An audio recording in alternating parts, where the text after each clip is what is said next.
Hello everybody, it's me Aaron Collins, and this is another rendition of me addressing worldly issues in a godly way. I hope everyone's doing well today. I've got some somewhat somber news. I actually hit on this in another video I did in the past. I decided now is a good time to talk about this. It's about the YouTube, what I call YouTube's purge of content creators' videos.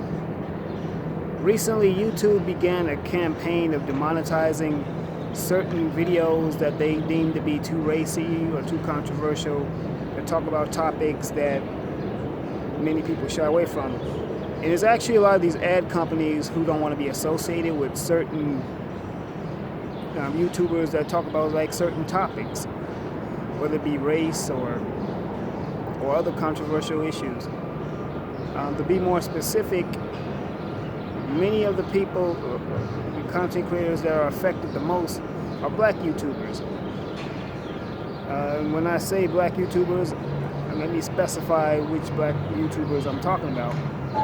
I'm talking about YouTubers that talk about uplifting the black community, or black empowerment, something that's going to be positive. Now, this necessarily doesn't affect YouTubers who talk about, say, hair and makeup videos. Not that anything is wrong with these types of videos, but I'm talking about people that like to demean black women, that like to talk about things like weave and stuff that's just ludicrous, or post-fight videos. Those videos are usually not gone after because they perpetuate a white supremacist agenda that already deems to want to destroy the black community to begin with. Now, this is all coming from a video that I saw recently that was posted by none other than Cynthia G. Cynthia posted the video where she was talking about how another YouTuber, black YouTuber that I also like to listen to, named Philip Scott, who has a platform called the Vice Media Show. It's sad to say, but the Vice Media is stepping down. They're shutting down their channel. I hope that it would be a hoax, or as in today's society, what they call fake news. But because we need that, we need Philip and his platform. But she basically went on to talk about how that as black people, we are the biggest consumers, but yet the most financially impoverished group of people. And we basically finance our own destruction. I'm paraphrasing what she said, but I'm getting what she was talking about. And she's right. She's saying that we buy more than anything. We consume more than anybody. But yet, very rarely do we ever support one another. We support everyone else's agenda, particularly these white supremacists who want to see us gone to begin with. In the meantime, we're so busy criticizing each other, too busy demeaning and destroying one another, talking about, as I said before, other stuff, insignificant, irrelevant things like hair, makeup, or who's black enough, or basically being the black police, talking about stuff that's not even of either concern. In the meantime, you got race soldiers that are running around shooting unarmed black men in the street and getting away with it. Now, black people, period, need to stick together. That's a talking point that's been said more and more. You can choke on the many times we've been saying that. But if it's anything, if any time we need to stick together and unify, it's definitely now. We need to stop doing these self-destructive behaviors that are really constantly being self-perpetuated. This here is a form of Willie Lynchism. We're destroying each other. Cynthia basically was saying that, talking about how in some of these cases, Patreon holders, how if you ask for something like such as like $5 a month, $5 is nothing. that's not even gonna even dent a hole in anything that you do. And I can speak personally because I've wasted $5 on frivolous things such as buying a bag of chips or what have you. So I know exactly what she was talking about. But yet, people that are speaking something positive in the community can't get one dime. But yet, you can send $5 to go to a bar or go to the club and waste it. And I'm not saying that these things are wrong. That's not what I'm saying. But when you have something that's uplifting the community, that's showing people, black people, how to love one another, how to love each other, how to do for self, that's frowned upon, and it's sad. We could uplift the white supremacist agenda all day long and not even spend a dime with each other. We criticize each other, we distrust each other, but yet we don't lift each other up. I mean, how is it you got people, I'm going to say this, I'm going to mention the name. You got people like Tommy Sotomayor, who's been known to blast black women and destroy black women all day long in his videos and talk about the black community. Or people like Crystal and Karazin who advocate swirling. But yet, they're not affected. How is that? How is it that we could always promote these self-destructive behaviors but not do anything promoting love for the black community, cleaning up our own community? It's a mindset, and it comes from what was called Willie Lynchism. I'm gonna break it down. Years ago, many years ago, when slavery was still the norm, a man named Willie Lynch, which, by the way, which is where the term lynching comes from, came with a plan. He came with a program on how to get the slaves to mistrust each other. You can Google it, the Willie Lynch letter, the keys to the making of a slave. Anyway, I'm not going to go all into it, but I'm going to just give you the key points.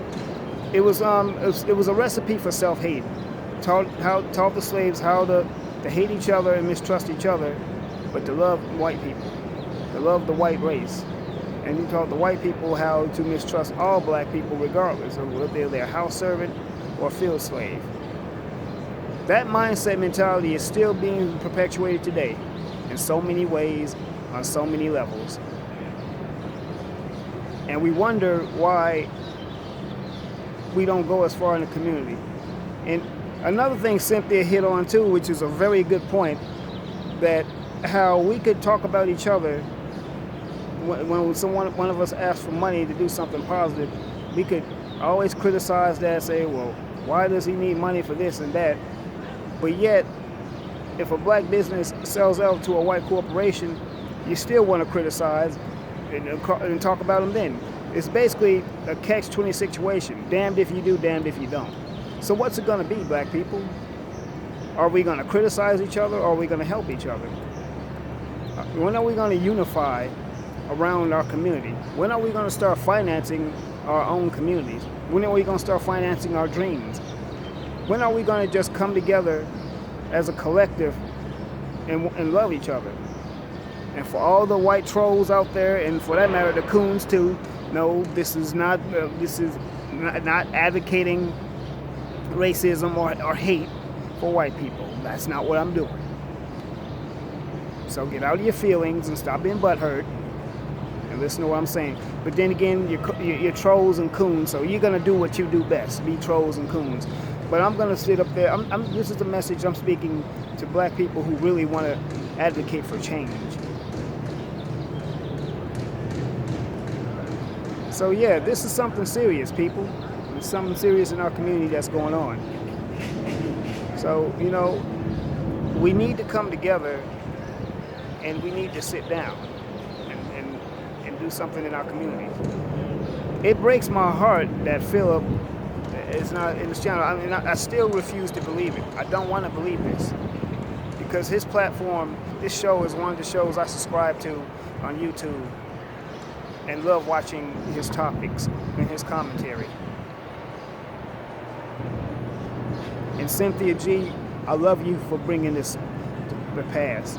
You know, we need to keep people like Cynthia on, keep Cynthia going, keep people like Cynthia G, and not just Cynthia, but Dr. Boyce Watkins, a platform called New Possibilities, the Royal Family, that's another channel I subscribe to. Who else? The Radical Home Goddess, sorry. And I can't forget my man, Professor Griff, as well as my other man, my other homie that I just recently started subscribing to. He just recently got his channel back, Angel Ramirez Jordan. Now, yeah, I know what some of you are thinking. Angel Ramirez Jordan, he's black. Trust me, he's black. People think because he's got a Latino surname that he's not black. Well, there are Afro-Latinos, and they're just as black as me and you. That's another thing too. We need to stop nitpicking. We need to stop this colorism in our community on who's black and who's not. I mean, one thing that Philip did on the Advice show last year is a thing called the Black Police. We got too many black people in our community trying to determine who's black or not. As if you have, I mean, who are you to judge? Who made you the decider of who's black or not? And then you're going to criticize people like Jesse Williams and Colin Kaepernick. Well, they're half. Okay, so what? Anyone, you mean to tell me because they have white blood in them that they're not black enough? Well, there's a rule in the United States called the one-drop rule. I'm not going to go into it, but you know what I'm talking about. Point is, this is not the time for us to do this. This is the time where we need to become more unified than ever, black community, black America. We need to start loving each other. We seriously need to start having some self-love. We've already learned enough self-hate. When are we going to learn to love each other? So yeah, that's what I wanted to say, and I'm not ranting, but Cynthia's her video to me was a wake-up call. And Cynthia, I love you once again, sweetheart. You are an inspiration to me.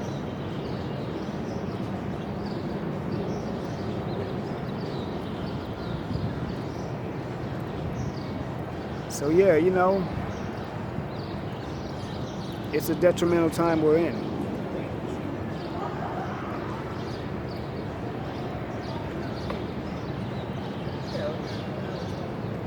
So yeah, everyone get in the comments, you know, like, comment, subscribe. Sorry for that pause. You know, I just got a lot on my mind here, you know.